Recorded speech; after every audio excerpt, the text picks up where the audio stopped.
Welcome to my channel Limelight Leaks. Please share and subscribe and hit the bell icon for new updates. Before we even open the garage door, we need to learn about the man who owned it. Dale Earnhardt Sr. wasn't just an enthusiast car driver, okay? He was the best NASCAR driver ever. The black number 3 wasn't just a car. It was like a warning sign. It meant trouble was coming. People called him the Intimidator for a good reason. He grew up poor in a small town, Canopolis, North Carolina. His dad was also a racer, and they were a working-class family. But Dale had more than just skill.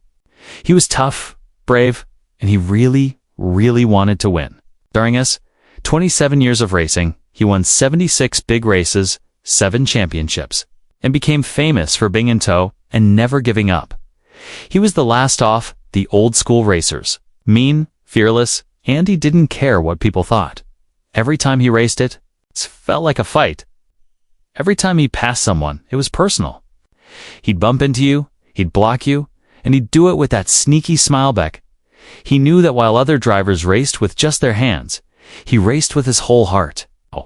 Fans either really loved him or really hated him, but everyone paid attention to him. And when he died in that crash on the last lap at Daytona in 2001, it shocked everyone who loved racing. Grown men started crying. Flags were put at half the height they usually fly. This wasn't just a famous person who died. It was like finding out Superman could get hurt, too. But what if that wasn't the end of history? Because 20 years later, some think him up. Something that even the people who worked on his cars didn't know about. Lockages that nobody had touched for many years. And inside was a car no one was supposed to find. Some cars become famous by winning races, others by disappearing. After Earnhardt died in 2001, most of his race cars were easy to find. Put in museums, sold to people who collect things, or carefully kept by Richard Childress Racing. But there was soon different car. A car with a number nobody knew about that just went missing. Wasn't the car thought one the Daytona 500? It wasn't Partive, a championship season, but it had a story. People who worked on it remember it racing in the late 1990s. It's probably 1997 or 1998.1 race really stood out. Crash-filled race at a really fast track where Dale got caught up in the middle of a wreck and finished it without anyone noticing. After that, the car disappeared. No pictures after the race, no official records, not even a mention in the racing team's files. People started guessing what happened. Some thought I'd been thrown away. Others believed it was taken apart for spare parts. But the oldest rumor was that Earnhardt himself had personally taken it out of use and told people to lock it away privately, quietly, and without telling anyone. Why, to regular people, it was just another lustrous car. But to those who knew Dale, that silence meant something important. He wasn't the type to let feelings get in the way of racing, at least not where people could see. But when this car disappeared without anyone knowing where it went, some people who worked on his cars started asking questions. Why this car? Why then?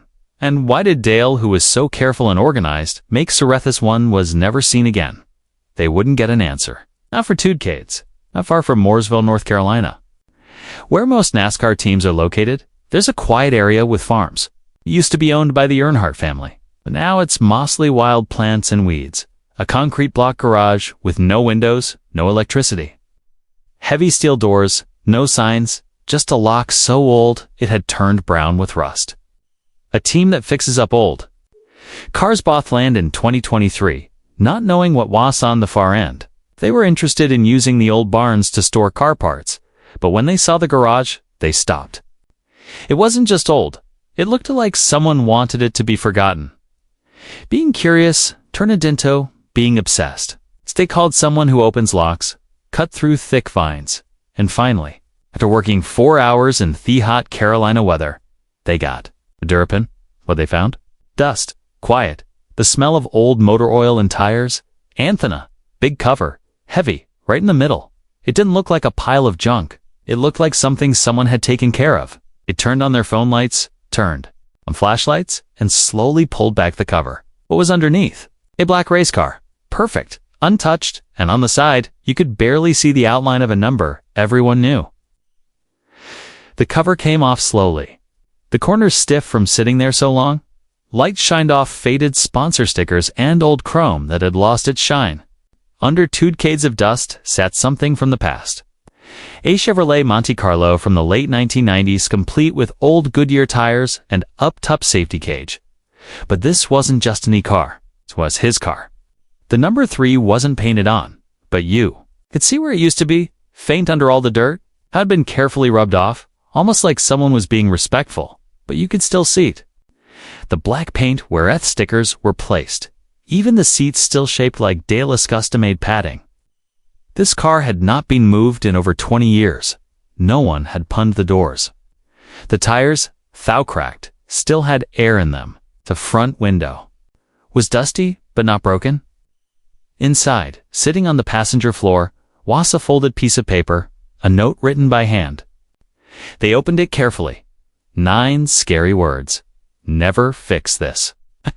Let it remember for Med, was it real? The handwriting looked just like Dale's old notes from his racing team. Experts later said it was probably real. Whatever this car meant to him, Dale didn't. Oh no, erased.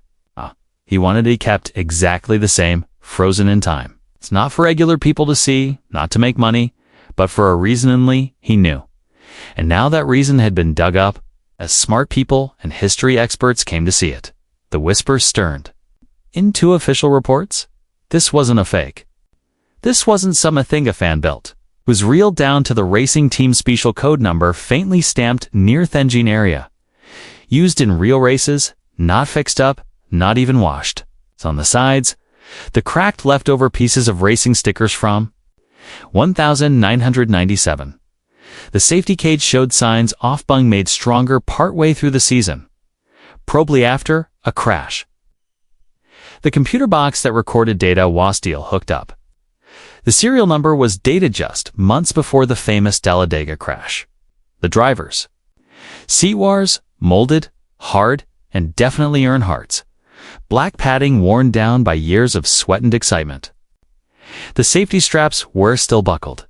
The steering wheel, specially made for his hands, sat in well like someone had just gotten out. But what really shocked the crew was that note. 9 words written by hand in black marker. Never fix this.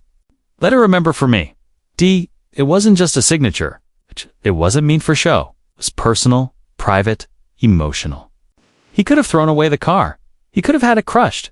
But instead, he kept it exactly as it was after its last race. Which made people ask the next question. What happened in Thatras? And why would Dale want to freeze it in time? The crews? Research led them to one race, a hot spring afternoon in 1997. The Die Hard 500 at Talladega Superspeedway. A race that was brutal from start. Cars went faster than 200 miles per hour. That track was slippery. Everyone was angry and tense. Dale had started well, running in the top 5 for most of the day. But on lap 142, everything went wrong. A mistake by a new driver caused a huge crash on the back part of the track. Dale got hit in all the chaos and slammed the inside wall really hard. Even though he walked away from the crash with only bruises, his crew said something changed in him that day. It wasn't that he became scared. He became frustrated. He felt the other drivers had become careless, that the old way of racing with respect was being broken. For once, it wasn't about the wreck. It was a bootwit racing was turning into. He puts car away after that weekend quietly. Nor build, no taking it apart, just storage. One person who worked on his cars remembered him saying, "That car has done its job. Let it rest." At the time, no one thought much about it. They had a new car ready for the next weekend. But now, many years later, with hat note in their hands, it seems like Dale meant more than anyone realized. The B wasn't just retiring a car. Maybe he was making a memorial for something else. So, what did this car really mean to Dale? It wasn't a winner. It wasn't famous. It didn't earn a trophy. But Meb, that's exactly why it mattered. This was the car that got hit and still made it back to the garage. A car that reminded him racing was changing, that he was getting older, that not every lap could be won. Some fans now believe this Monte Carlo was more than just a car that survived a wreck. It was his emotional connection, armament, frozen in metal.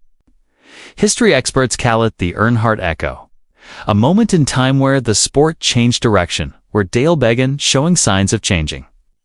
talking younger drivers under his wing, becoming more thoughtful, less mean, more worried about the future. This car might have been ground zero for that change, and it sat untouched for 20 years. It's like a time capsule sealed by sadness, frustration, or maybe even peace. That's why it was hidden, because it wasn't meant for display. It was a memory wrapped in sheet metal anno. The question isn't just why Dale kept it hidden. It's what we're supposed to do with it now. The internet went crazy. One word got out. Reddit discussions, fan websites, even former NASCAR crew members gave their opinions. Everyone had the same question. Why would Dale Earnhardt Sr., a man who loved being famous, purposely hide a race car? Some say it with shame that the crash meant a turning point he didn't want to think about again. Others believe it was guilt, that maybe he blamed himself for something that happened in that race. But the theory most people believes that it was protection. Dale did just seal away a car. He sealed away Amory, not to erase it, but to guard it. This wasn't a car meant for fixing up or selling for lots of money. It was kept exactly as it was the moment left it. People who worked with Dale at the time now remember smallword comments looking back. He'd walk by the shop and look at the storage area. One said, but he never let you touch that one. Another remembers a quiet when Dale said, some things didn't need a second life. To Dale, this car might have been a gravestone, an old treasure, a sealed letter to himself. Whatever his reason, it wasn't purpose. And now, the world has cracked it open. With the car uncovered, and experts almost sure it's real. The NASCAR world is split. One group believes it should be kept exactly as it was found, dust, dents, and all, and placed in the NASCAR Hall of Fame under a clear shield. A raw, untouched memorial to Earnhardt's complete personality. Others say it should be fixed up, cleaned, painted fresh, and driven at Daytona in honor laps, a symbol of strength and legacy. And then there's a third choice. Lock it away again, because if Dale hid it on purpose, maybe it was never meant to be found, let alone he shared. Maybe opening the garage was breaking a promise nobody heard. People who collect things shave reportedly offered millions of dollars racing. Museums are trying hard to target it, but so far the family and people who handle his stuff remain silent. And the car still sits in a controlled secret location, waiting for what? No one knows. But the question stays, does showing it honor Dale's memory or break his wishes? In the end, it's not just a car. It's a story frozen in steel, oil, and silence. For Dale Earnhardt Sr., the black number 3 was more than just a brand. It was a battle cry, a symbol of toughness, fighting back, and never giving up. But tucked in that foreboding garage, we saw something different. Being hurt, memory, being human. This Monte Carlo wasn't famous. 'Twasn't feared. Didn't finish first. But maybe it didn't have to. Maybe this was Dale's way of saying even legends get hurt. The final ride wasn't in TV. It wasn't celebrated. It wasn't sold. It was sealed away. It's just like the man who drove it, like things simple, tough, and real. And now, for fans and future generations, it stands as a haunting reminder that even the great drivers leave something behind, not just to be seen, but to be remembered.